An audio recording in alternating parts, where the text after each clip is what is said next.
يا أيها الناس اتقوا ربكم الذي خلقكم من نفس واحدة وخلق منها زوجها وبث منهما رجالا كثيرا ونساء واتقوا الله الذي تساءلون به والأرحم إن الله كان عليكم رقيبا يا أيها الذين آمنوا اتقوا الله وقولوا قولا سديدا يصلح لكم أعمالكم ويغفر لكم ذنوبكم ومن يطع الله ورسوله فقد فاز فوزا عظيما ربي اشرح لي صدري ويسر لي أمري واحلل عقدة من لساني يفقهوا قولي ثم أما بعد السلام عليكم ورحمة الله وبركاته. Ouais, la famille, bah, le bot, hein, je sais pas ce qui lui est arrivé. Hein. Il a pété les plombs tout seul. Donc j'ai dû le bannir. On réglera ça plus tard. C'est bon, t'as pu lancer l'enregistrement, frère La Pasta?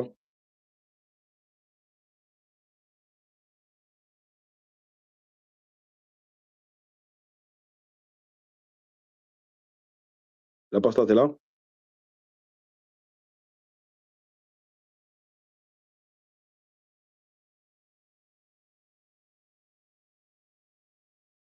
C'est bon, t'as pu lancer l'enregistrement ou pas?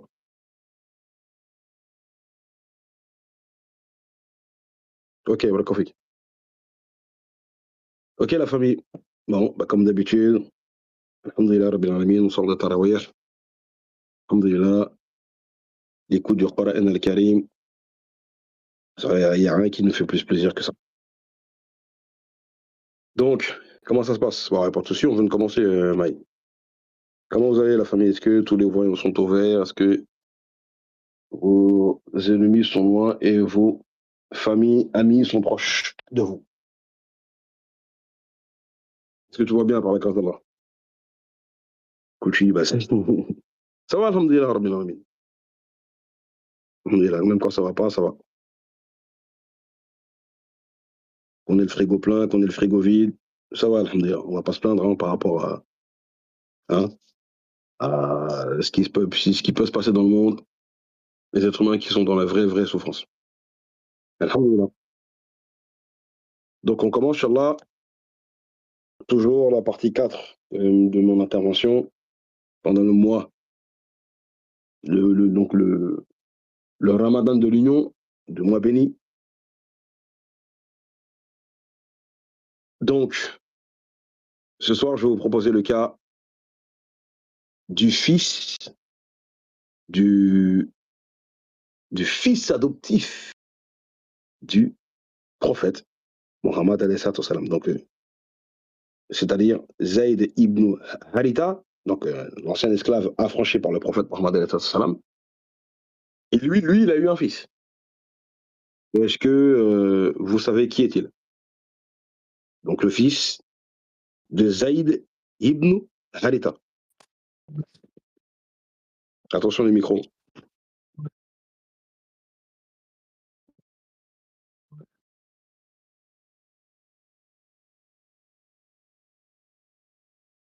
Qu'est-ce que vous voyez qui c'est?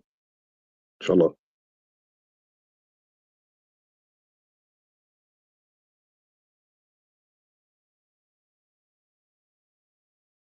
Oui, exactement, c'est le seul compagnon qui est mentionné dans le Coran.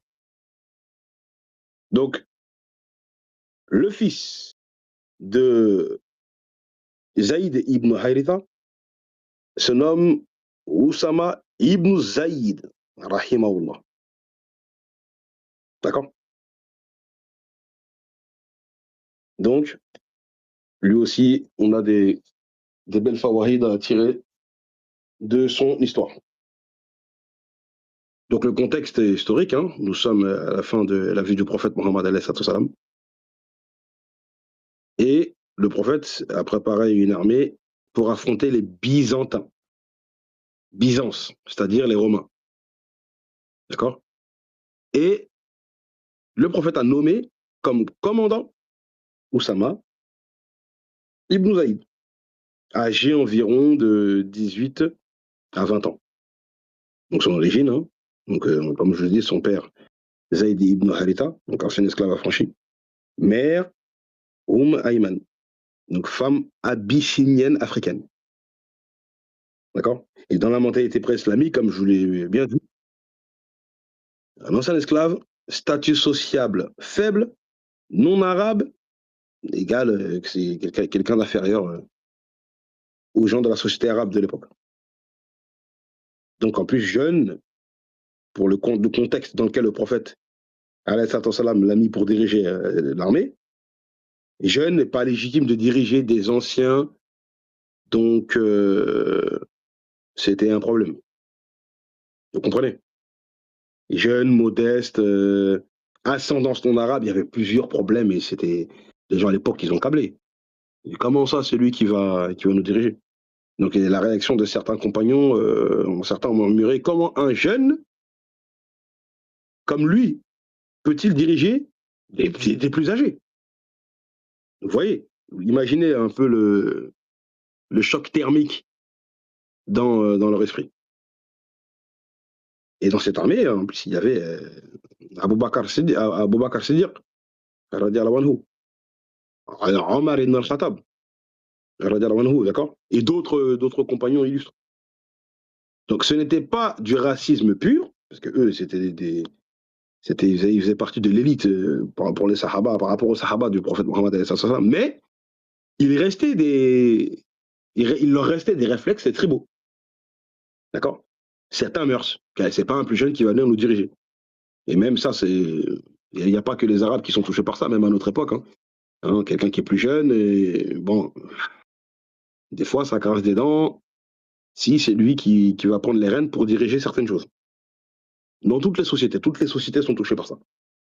Mais, suite à la réaction des Sahabis, le prophète Mohammed alayhi salatu salam s'est levé et a dit, que ça nous a rapporté par Sahih al-Bukhari, donc dans Sahih al-Bukhari muslim, si vous critiquez son commandement, vous aviez déjà critiqué le commandement de son, vous aviez déjà critiqué le commandement de son père. Donc puisque vous le faites, c'est qu'en fait c'est l'histoire qui se répète en fait. C'est ça qu'il a dit. Si vous critiquez son commandement, vous aviez déjà critiqué le commandement de son père. Par Allah, il est digne du commandement. Et il est parmi les personnes que j'aimais le plus. Et celui-ci, donc là le prophète il parle de son père. Et celui-ci, c'est-à-dire Osama, il est aussi parmi les plus aimés pour moi. Parmi les plus aimés pour moi. Vous voyez? On connaît l'amour du prophète Mohammed alayhi salam. Pour qui? Pour son fils adoptif. Donc là, il est en train de faire un lien avec le fils de son fils adoptif. Donc, ne touchez pas. Est-ce que vous comprenez?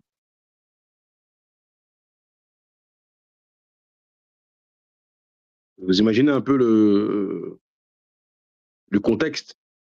Là, ça touche les personnes que le prophète a le plus aimées. Voilà pourquoi il a réagi de la sorte. C'est clair?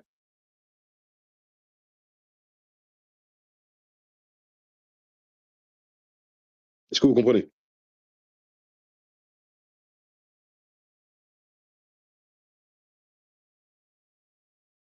Hmm.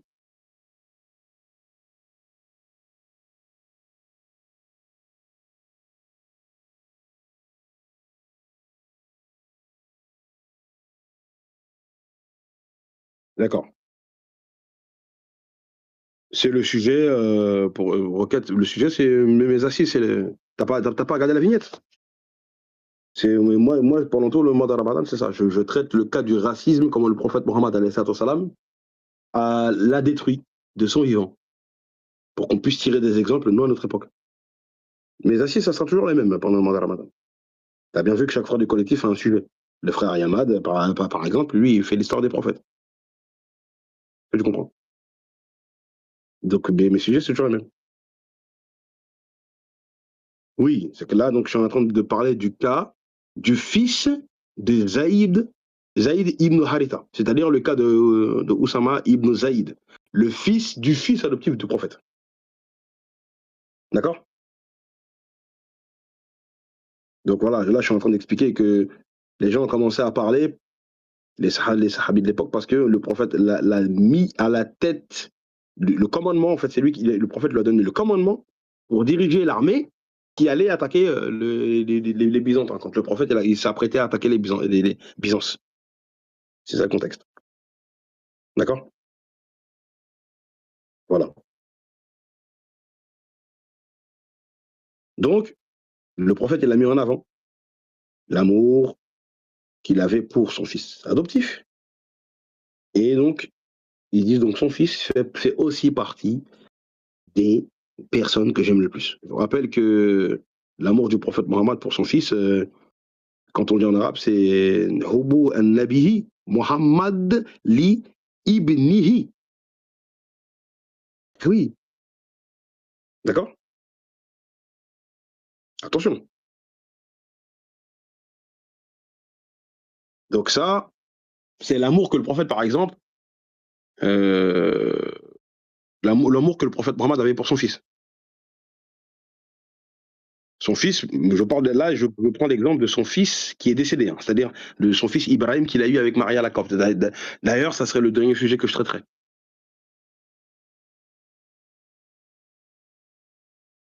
D'accord. C'est un des exemples les plus forts. Le prophète Mohammed, il a épousé une femme noire. Et c'est elle qui lui a donné un enfant. Et oui.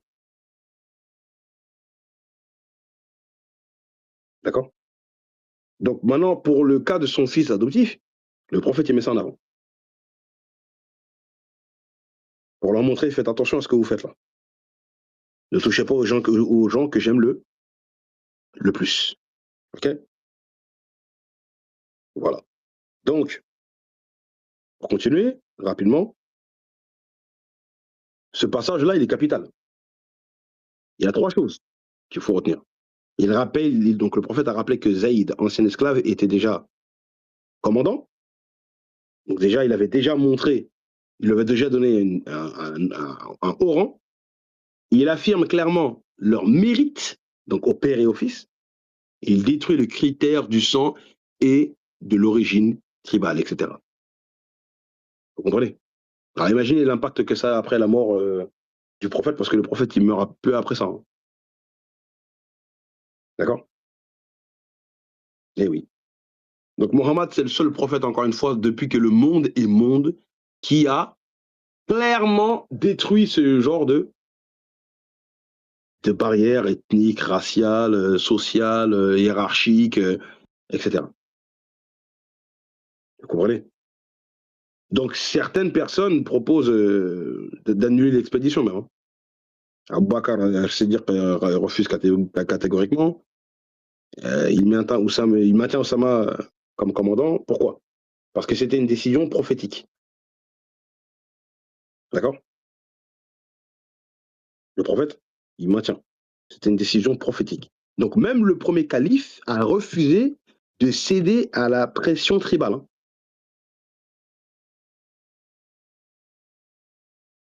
D'accord. C'est-à-dire qu'Abou Bakr, c'est dire qu'il refuse d'écouter les gens qui n'étaient pas d'accord. Parce qu'Abou Bakr, c'est lui qui comprenait le mieux les enseignements du prophète, donc il a refusé catégoriquement de suivre les gens qui ne voulaient pas aller dans le sens de ce que le prophète disait. D'accord.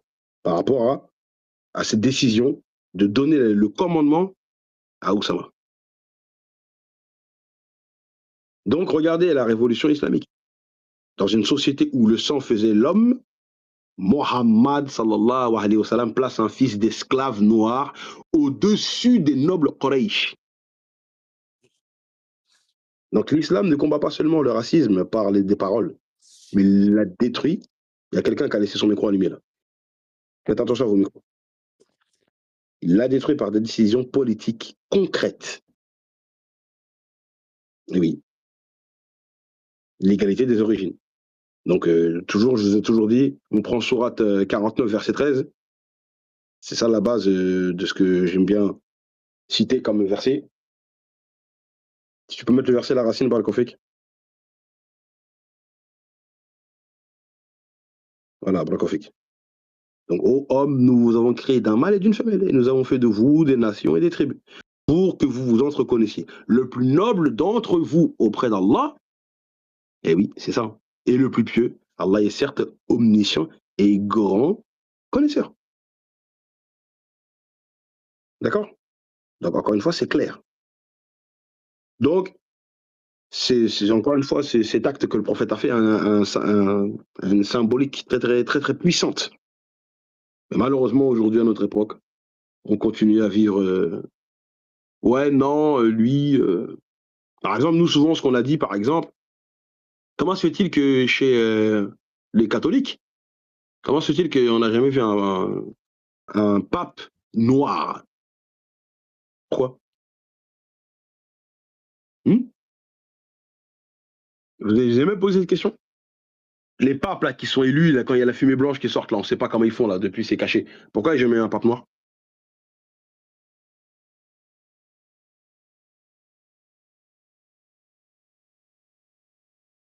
Hmm.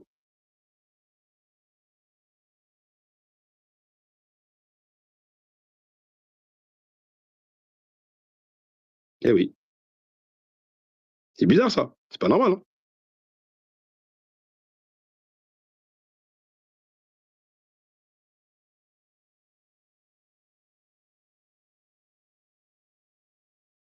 Voilà. Et nous, l'islam, hmm, nous, l'islam, bah, on a déjà eu des dirigeants à la Mecque.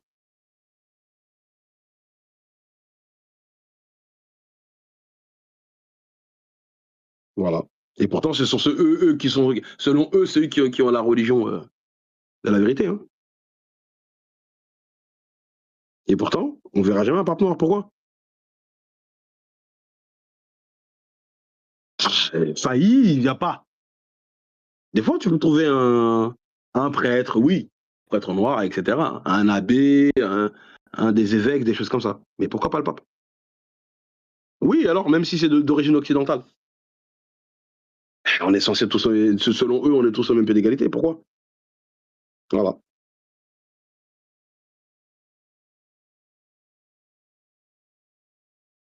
Est-ce que vous comprenez?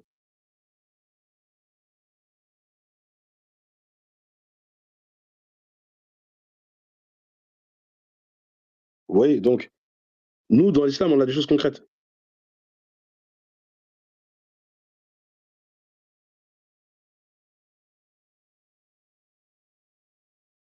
Donc, pour continuer et pour prendre une conclusion, la valeur ne dépend pas du statut social, hein. D'accord?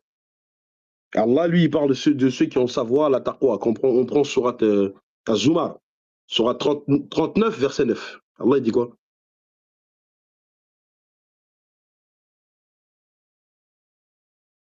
Voilà, là, il dit, est-ce que celui qui, aux heures de la nuit, reste en dévotion, prosterné et debout, prenant garde à l'au-delà et en espérant la miséricorde de son Seigneur, dit, sont-ils égaux ceux qui savent et ceux qui ne savent pas? Seuls les doués d'intelligence se rappellent. Allah, ici, les critères qu'il donne, c'est pas encore une fois le contexte social, la race, l'ethnie, la tribu, le rang politique, celui qui a de l'argent, le pauvre, le grand, le fort. Non, non.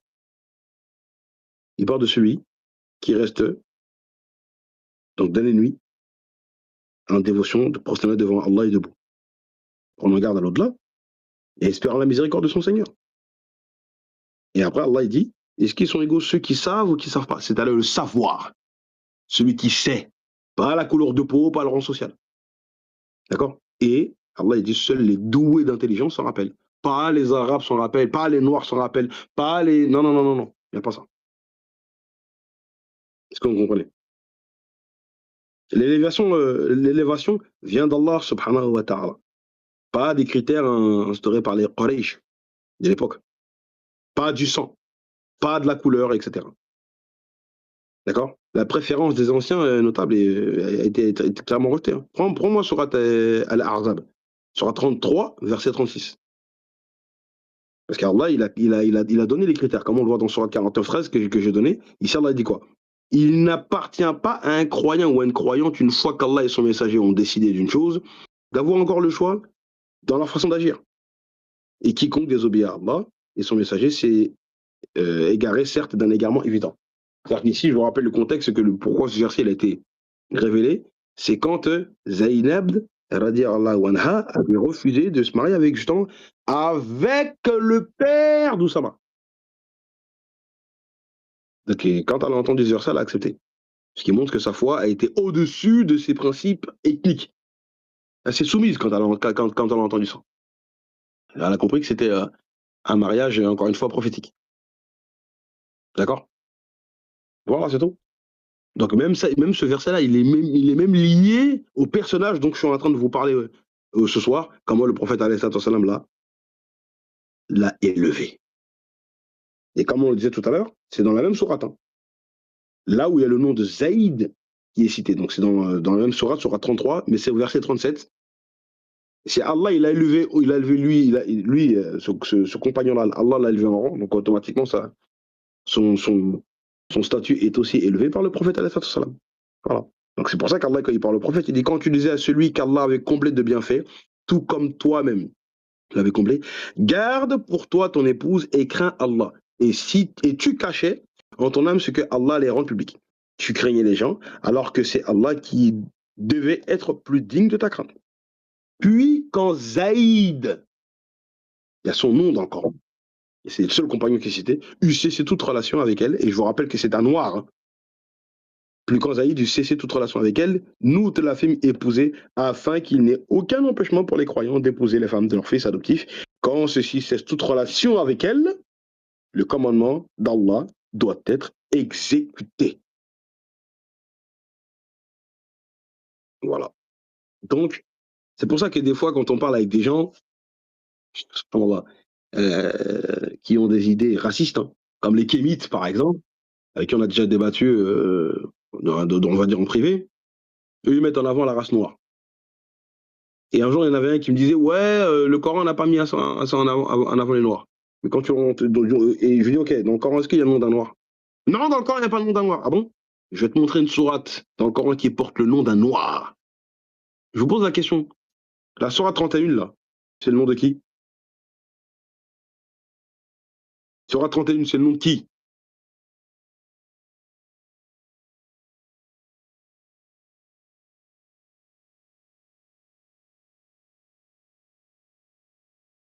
Ok. Maintenant, selon nos ulama que vous regardez dans les tafsir, il était de quelle origine, Norman?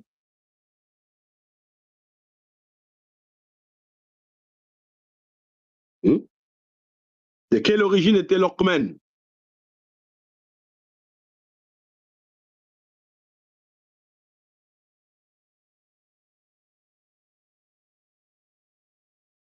Et les autres, vous dites quoi?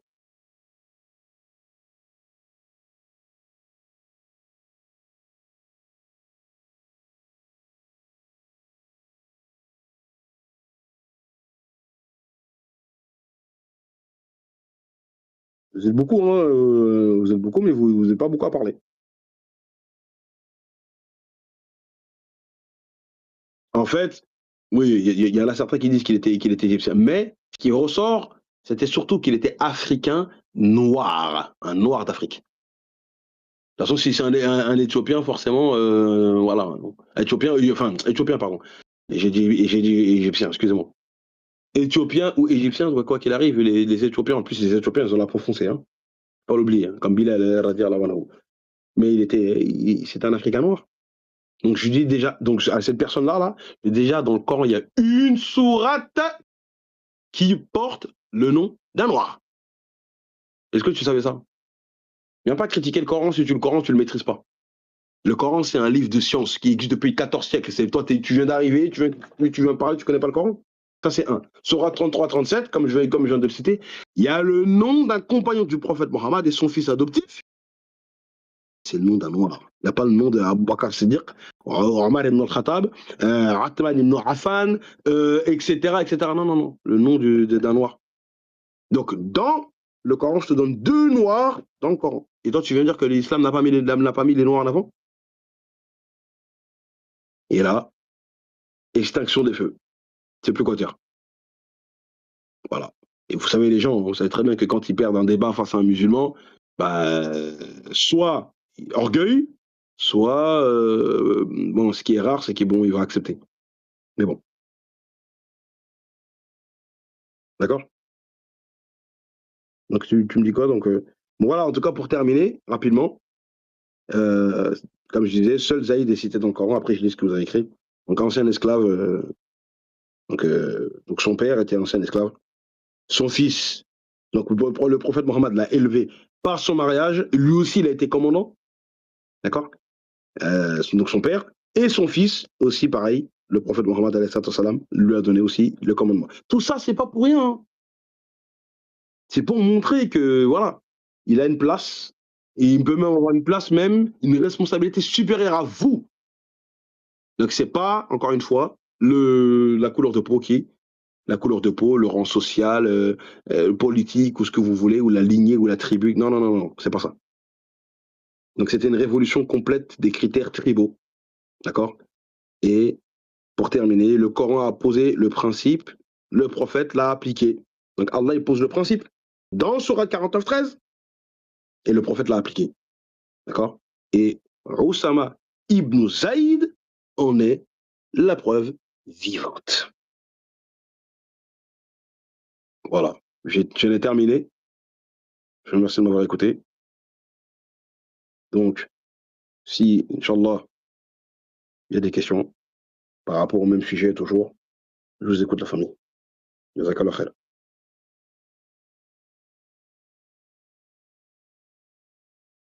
Ah oui, bien sûr, Max Prince. Les gens, ils débattent, il y en a pas, alors que sur 49.13 te donne clairement la solution. Comme je dis, le principe qu'Allah il donne. Mais qu'est-ce que tu dis?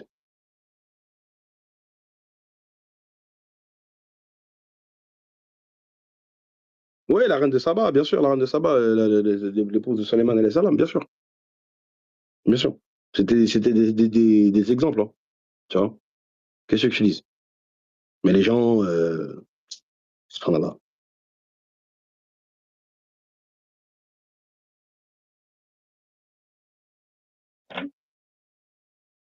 Ah ben les assises que je fais, je ne dure pas très longtemps, hein. Je prends un petit cas et je le traite, tu vois. Il y a encore 404. Il y a pas de problème, frère. Tu m'envoies un message au privé, il n'y a pas de souci, tu vois.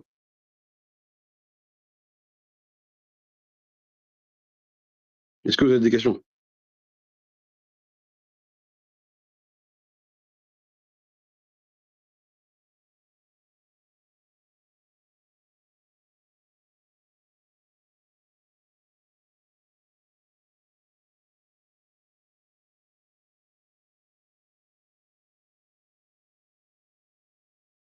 Après, Mariam, la mère d'Ismaël, n'est pas citée dans le Coran, hein, tu vois. Dans la tradition, oui, mais pas dans le Coran, le Karim, quoi. Allah, il nous parle surtout des deux prophètes, quoi.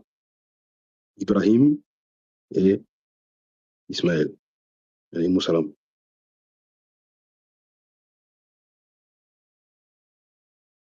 Oui, bien sûr, Moïse, le prophète Mohammed alayhi salam l'a cité la couleur de sa peau quand il l'a vu pendant le Isra de Miraj, le voyage nocturne.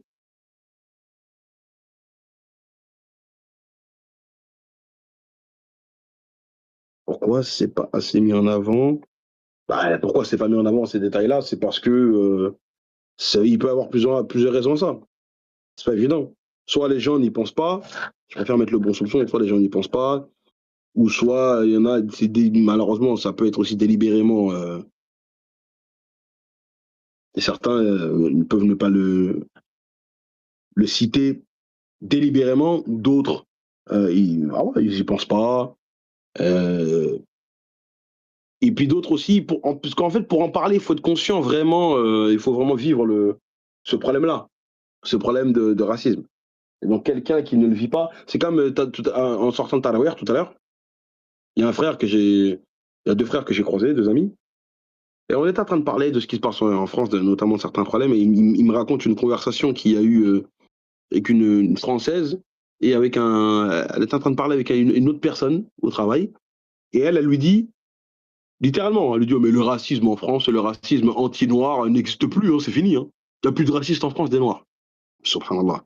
Mais tu sais de quoi tu parles, toi? Toi, t'es pas concerné, c'est pas quelque chose que tu vis, donc, comme tu le vois pas, bah pour toi, ça n'existe pas. Tu dis qu'il n'y a plus de racistes en France, mais t'es sérieuse là? Comment tu peux dire une chose pareille? Comme elle n'est pas concernée, comme c'est une Française et une Blanche, elle va jamais voir, elle va jamais, elle, être confrontée à ça. Mais il y a des Français qui ont été témoins d'injustice, hein, envers des Noirs ou envers des Arabes ou envers d'autres personnes, des Roumains, des choses comme ça. Mais là, elle parlait du cas du racisme des Noirs, ça n'existe plus en France. Mais là, toi, tu vis toi, tu es encore dans Alice au pays des merveilles. Hein. Je sais pas du tout de quoi tu parles. C'est une catastrophe ce que tu dis là. Eh oui. Donc il y a des gens, ils sont dans le déni en fait. Soit ils sont très naïfs, hyper naïfs, soit il y en a, ils sont dans le déni. C'est tout. Vous comprenez? Donc, pour répondre à Gauss, il y en a, il y a certains de nos prédicateurs, des imams, etc., ils en sont pas conscients, ils sont pas touchés par ça, donc ils n'ont pas pensé à le développer. Tu vois? Encore une fois, il faut le vivre. Faut l'entendre parler pour pouvoir le dénoncer, car nous facilite. Ah, l'être humain, il est comme ça. Hein. Tu te sens toujours plus proche de quelqu'un qui a la même couleur de peau que toi, que quelqu'un qui, tu vois, qui est différent. Malheureusement, c'est humain.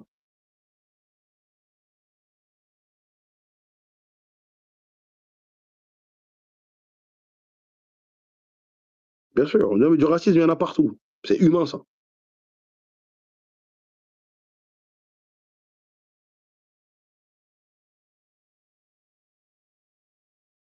Ah, pour moi, selon moi, pourquoi il y a pas de pape noir, c'est une évidence. C'est que jamais le noir, on lui donnera une place égale à celle du blanc en tout cas dans les hautes sphères du catholicisme. Hein. Ah ouais.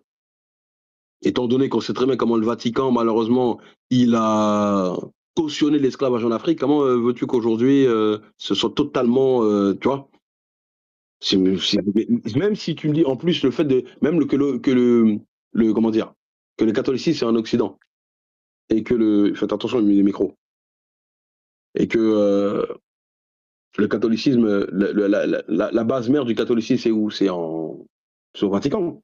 Mais pourtant ça n'a rien à voir à Jésus. Jésus, lui, il est en Israël. Jésus, il a vécu en Orient et on va dire, selon le catholicisme, l'Église mère, pour eux, la terre, même la terre sainte, ça sera quoi? Ça sera là-bas. Rien à voir à Jésus. C'est tout. Mais c'est connu hein, que ce que le Vatican il a fait avec l'esclavage. On a certains papes qui ont même cautionné l'esclavage, des papes de l'Église catholique qui ont cautionné l'esclavage. De mettre un noir là-bas, pape, ça pique. Ça pique. On va pas se mentir, hein, c'est comme ça. Hein. Qu'est-ce que je dis?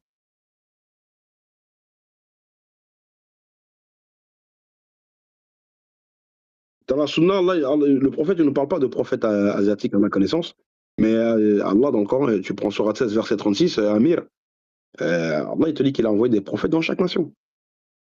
Il y a plein de versets du Coran qui te le disent. Mais voilà, je te donne juste un exemple. Surat 16, verset 36, mais Surat 16, verset 36, s'il te plaît, la racine.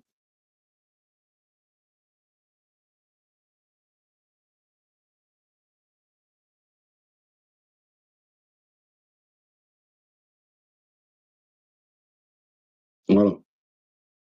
Nous avons envoyé dans chaque communauté un messager pour leur dire adorez Allah et écartez-vous du tarout. Alors Allah en guida certains, mais il y en eut qui ont été destinés à l'égarement. Parcourez donc la terre et regardez quelle fut la fin de ceux qui traitaient nos messagers de menteurs. Tout simplement. Donc il y a plusieurs versets qui le disent. Tu prends Sourate 4, verset 164, d'accord? Tu prends Sourate 23, verset 24. On peut rajouter ces deux versets-là. Sourate 23, 24 aussi.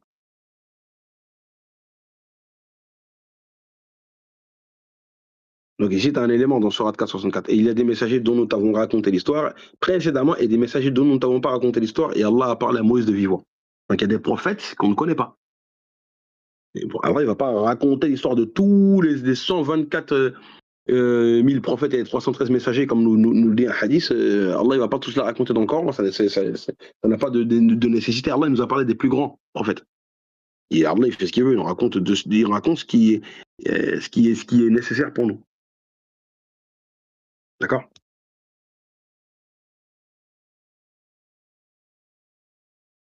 Voilà. Donc, et après, Allah, il dit quoi? Dans le verset d'après, alors les notables de son peuple qui avaient mécru dire, celui-ci n'est qu'un être humain, comme voulant se distinguer à votre détriment.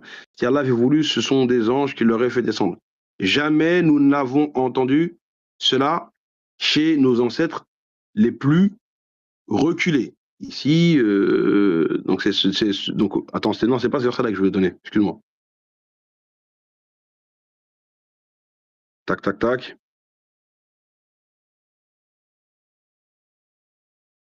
Hmm. Non, c'est sourate lequel? Attends, c'est pas cette sourate-là. Je vais te donner le bon verset.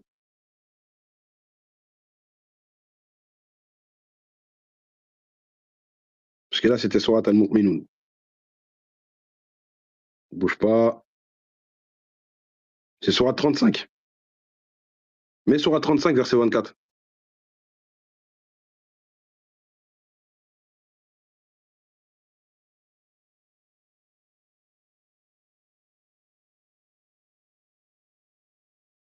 Voilà.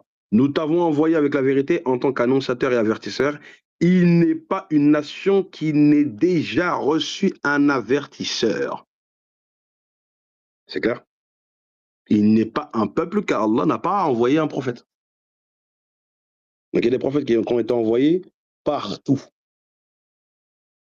D'accord? Tu prends aussi sourate, rapidement, sourate 63.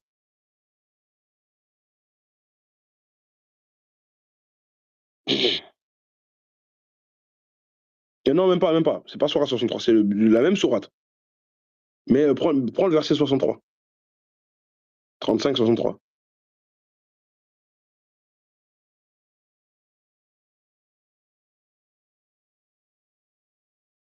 Ouais, même sourate. Ouais.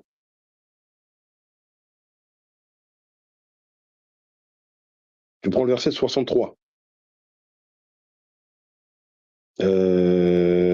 Ah, donc attends, prends sourate.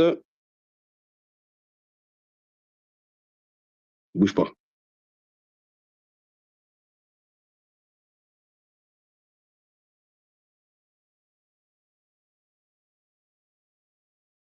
Je trouve ça.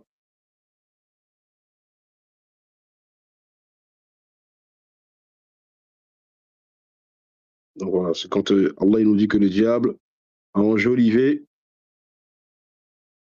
leurs œuvres. Parce que donc on comprend pas. Mais en plus, j'ai vu que ça parle de Bouddha, je vais répondre à ça après. Inch'Allah.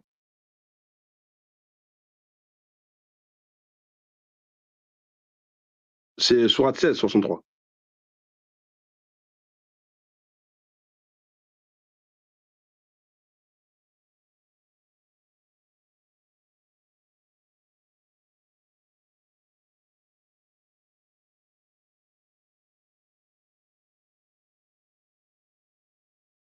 Voilà. Allah il dit, par Allah, nous avons envoyé des messagers à des communautés avant toi, mais le diable, Satan, leur enjoliva leurs œuvres.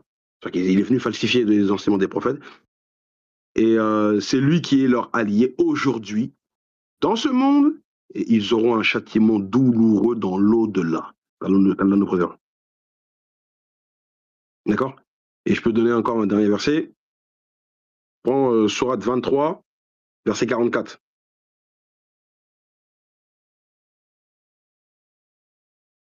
Voilà. Et ensuite, nous envoyons successivement nos messagers. Chaque fois qu'un messager se présentait à sa communauté, il le traitait de menteur et nous les fîmes succéder les uns aux autres dans la destruction, parce que ces peuples qui ont été détruits par Allah, et nous fîmes des thèmes de récits légendaires qui disparaissent à jamais les gens qui ne croient pas. Voilà. Donc c'était, tu vois, il y a plusieurs versets du Coran Al-Karim qui parlent de ça, tu vois. Allah, il a envoyé des prophètes partout. Allah, il a fait son travail. Hein. Allah, il a fait ce qu'il avait à faire. Donc si aujourd'hui on voit des peuples égarés, c'est Shaitan. C'est Shaitan qui est derrière. Là, en attendant.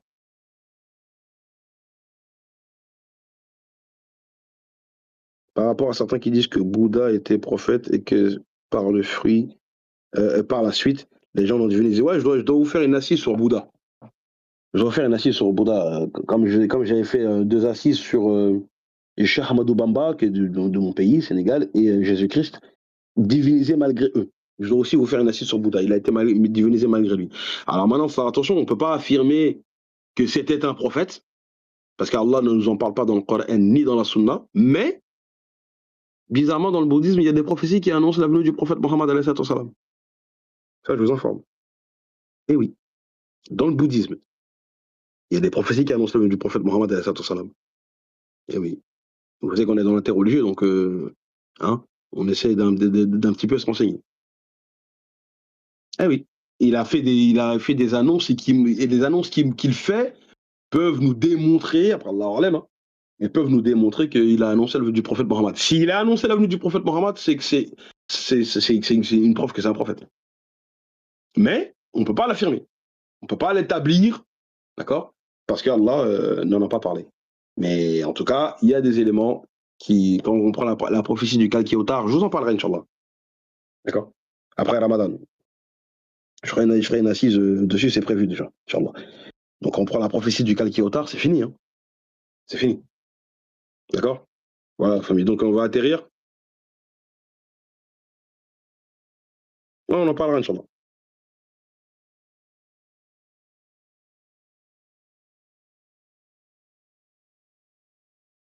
Oui, depuis longtemps, on s'est vérifié. Bah, Bouddha, c'est pareil. Hein. Il n'a jamais dit qu'il fallait l'adorer, il n'a jamais dit que c'était une divinité, les êtres humains l'ont adoré. L'être humain, il est comme ça, il fait n'importe quoi. C'est Shaitan qui vient derrière. On fait que baraka. Donc, la famille, je vous remercie de m'avoir écouté. Donc, je vous remercie de m'avoir écouté. Qu'Allah vous bénisse, vos familles, vos pères, vos mères, vos maris, vos femmes, vos enfants, vos amis. Qu'Allah bénisse tous les musulmans et tous ceux qui sont en quête de recherche islamique pendant surtout ce mois béni de Ramadan. D'accord? Donc, je vous remercie de m'avoir écouté. On vous remercie toujours de votre confiance. Profitez, on arrive bientôt. On est au milieu déjà du mois de Ramadan, ça y est.